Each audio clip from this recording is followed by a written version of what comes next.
فوج کے اندر ایک اپنا طریقہ کار ہوتا ہے، اور یہ دونوں جو ریٹائرڈ فوجی افسر تھے یہ ملک سے باہر مقیم ہے، اور سوشل میڈیا کے اوپر یہ گزشتہ ایک سال سے کافی ایکٹیو ہیں، اور اس میں قومی سلامتی کے اداروں کو بھی ان کے حوالے سے بھی نشانہ بنایا جاتا ہے، اور اس کے ساتھ ساتھ جو پاکستان کے اندر سیاسی نظام، حکومتی ریاستی نظام ہے، اس کو کافی تنقید کا نشانہ بناتے رہے ہیں، اور پاکستان کے جو قومی سلامتی کے ادارے ہیں، انٹیلیجنس ادارے ہیں، ان کو بھی افواج کے حوالے میں بھی مختلف ایسی خبریں دی جاتی ہیں جس سے منفی تاثر دیا جاتا ہے اور لوگوں کے اندر نفرت پیدا کرنے کی جو کوشش ہے، یہ وہ الزامات ہیں جن کے تناظر کے اندر ان دونوں ریٹائرڈ فوجی افسروں کو جو ہے کہ وہ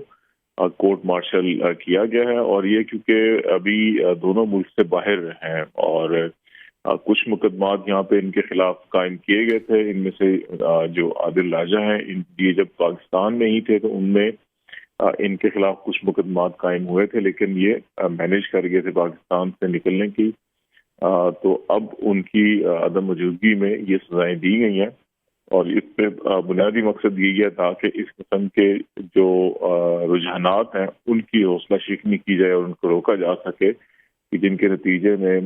قومی سلامتی کے اداروں اور ریاستی اداروں کو جو ہے کہ وہ تنقید کا نشانہ بنایا جا رہا ہے، اور ان کے بارے میں ایک منفی پروپیگنڈا جو کیا جا رہا ہے۔ جی، یقینی طور پر ایسا ہی ہے خالد صاحب،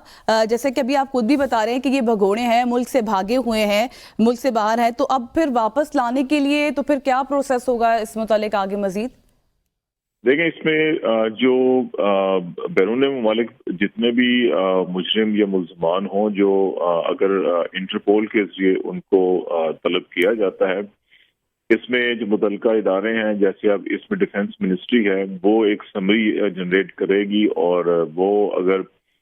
وزارت داخلہ کو بھیجی جائے، اور وزارت داخلہ جو ہے کہ پھر وہ ایف آئی اے کے ذریعے جو ہے کہ وہ انٹرپول سے رابطہ کرے گی، جی، جتنے ان کے خلاف الزامات ہیں ان الزامات کو، اور اس کی روشنی میں جو ان کو یہ جو کورٹ مارشل کیا گیا ہے اس کا جو آرڈر ہوگا،